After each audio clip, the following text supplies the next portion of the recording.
This is how you make a movie musical. Going mad, shooting sparks into space.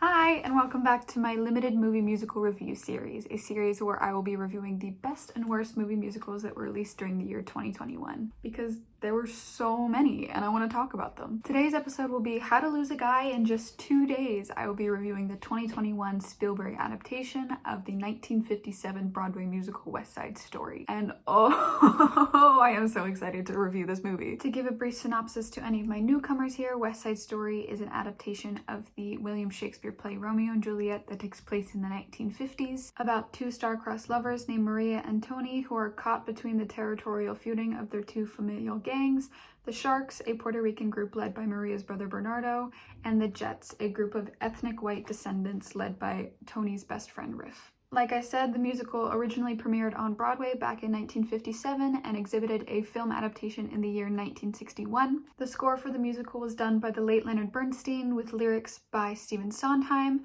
paired with choreography by Jerome Robbins. So, in the year 2021, the great director Steven Spielberg has emerged with a new film adaptation that just premiered this past December. It is nominated for Best Picture at the Academy Awards this year, along with 7 other nominations. I had been anticipating this film since I heard about it all the way back in 2019, and it sincerely does not disappoint. The performances, the music, the representation are all at their highest bar. West Side Story is a piece that is so special to me, and I'm so excited to talk about it. So without further ado, I will start once again with the performances because, oh my god, nearly every single person in this film gives an absolute standout performance. I want to begin with someone who I did not mention in the synopsis, and that is the character of Anita.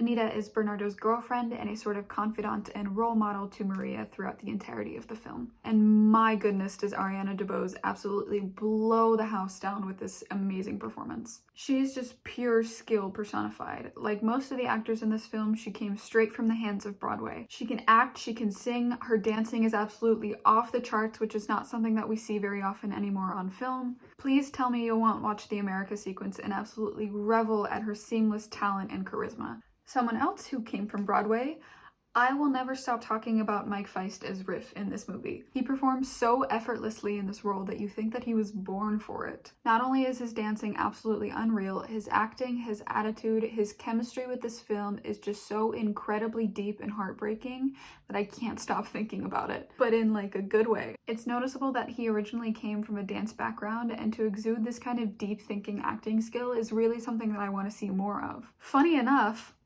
per my last video, Mike Feist actually starred as Connor Murphy in the original Broadway cast of Dear Evan Hansen and was asked to participate in the film adaptation. Wow, did he absolutely dodge a bullet with that one. Also, I feel like I can't continue with this review without mentioning Rachel Zegler as Maria and David Alvarez as Bernardo. Rachel is very much a newcomer to the film industry. West Side Story is actually her first ever professional film role, and oh my god, does she blow it out of the park with her performance as Maria. She was 17 when she was cast in the role and only 18 in the film, and to see such winning talent come out of someone at such a young age is one of my favorite things about this movie. David Alvarez ended his 10-year break from performing just to star in this film, and he does it so brilliantly. You would genuinely never guess that he hasn't performed in over 10 years. I honestly would have just wanted this adaptation to see these characters revisited by these actors, and boy does it deliver in this category. In comparison to the 1961 film, this new adaptation actually seems to remain more true to the 1957 stage material, which I am absolutely a massive fan of. My 2 favorite elements in regards to this being putting the songs Cool and I Feel Pretty back where they originally were before 1961. Where these songs are in the 1961 version, in my opinion,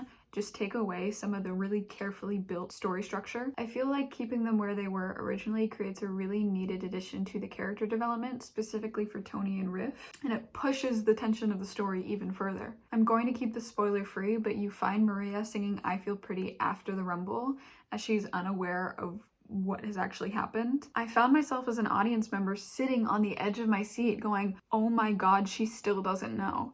And that's just not something that's delivered in the 1961 version. I guess in similarity to the previous film, the rumble was pretty much still the same. I was actually surprised at how similar the choreography was, given that they had a different choreographer this time. And there were also some very new things that the 2021 adaptation added that I really liked. They created a new character simply so that Rita Moreno, who played the original Anita in the 1961 film, could come back and star alongside this new cast. Her new character of Valentina is the widow to Doc, who is the original character that plays a mentor to Tony. Valentina is now the one that takes up this mentorship role for him. And just plainly, as a Steven Spielberg film, how can I not talk about the cinematography? From the first moment of the opening scene, the visual storytelling is just absolutely effortless, not to mention just beautiful world building overall. I actually read in an interview that Spielberg was only 10 years old when he was introduced to West Side Story by his father, and you can easily notice the immense care and love that he's just sewn into this film because it's one of his beloved stories from his childhood. He placed so much trust into the actors and the crew for this project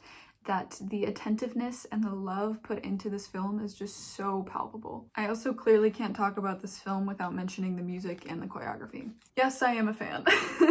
I am genuinely such a lover of anything that has to do with Stephen Sondheim, and I would especially like to pay tribute to him in this review because he actually sadly passed away just a week before this film premiered. West Side Story was Sondheim's first professional work. He wrote such iconic lyrics just at the age of 25 alongside Leonard Bernstein, who wrote the beautiful score. Sondheim had such a special way with words that could not only tell you the narrative of the musical, but carefully crafted the most special messages about life, about love, in some of the most poetic ways that I could ever imagine. He also did have a big part in crafting this adaptation with Steven Spielberg as well. Along with that, Justin Peck was hired as the choreographer for this adaptation to replace the original work of Jerome Robbins. The choreography does a really good job at reinventing the energy of the film while also paying heavy homage to the original and very famous Robbins choreography. The dancing for this film only adds to the spectacle and respect that it pays to the original work. I think another reason for this is because Spielberg actually hired Broadway actors to star in his film. And to me, the difference in skill was actually very noticeable in comparison to other movie musicals where Broadway actors were not as heavily utilized, even though this is exactly what they do. I mean it when I say nearly every single person in this film was an absolute triple threat. I honestly only have one note of something that I did dislike about this film, and that's just Ansel Elgort as Tony. I feel like everyone, even the ensemble, gave such standout performances for this film,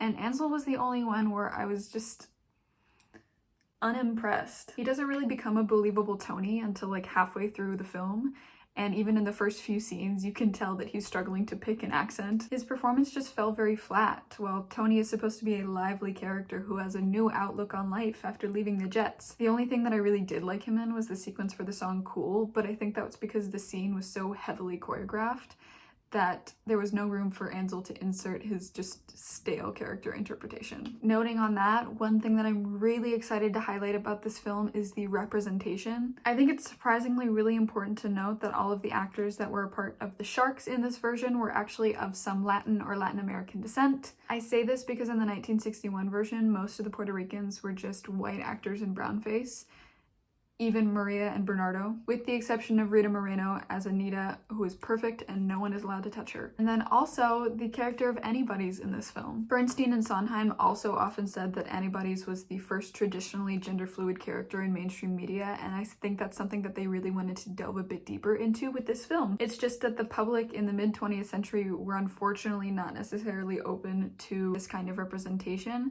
so it was made more clear that Anybody's was a girl who just wanted to fit in with the guys. In this Spielberg adaptation, Anybody's is played by Iris Menace, who is a trans non-binary actor, and they embody what reality genuinely would have looked like for a trans person back in the 1950s. It goes to show you that it's really not that hard to have proper representation in a film even as big as this one. I could honestly go on about West Side Story for about 2 more hours, but I will spare you indeed. I hope I have adequately convinced you to go and watch this film. West Side Story is available for streaming on both Disney Plus and HBO Max, so you don't even have to leave your bed. I will not rest until everyone has seen it. If you're seeing this before the Oscars too, I encourage you to watch it before the ceremony airs, even just to get a taste as Ariana DeBose as Anita. To anyone who said we didn't need a new West Side Story adaptation, I think this film is just a standalone work of art in its own right. The 1961 film is still a classic, and it always will be. This film doesn't take away any of its iconic history. From my own personal interpretation, this musical is so deserving of the extravagance that Spielberg took so much time and care into crafting. I honestly can't imagine any other director more worthy of taking the lead on this adaptation. With that said, I hope you enjoyed today's review and video. I definitely did. Feel free to tune into my next edition to this series where I will likely be reviewing another one of the 2021 movie musical adaptations. I'm gonna go watch West Side Story again because just talking about it has made me want to see it more. Bye! Feel like running and dancing for joy for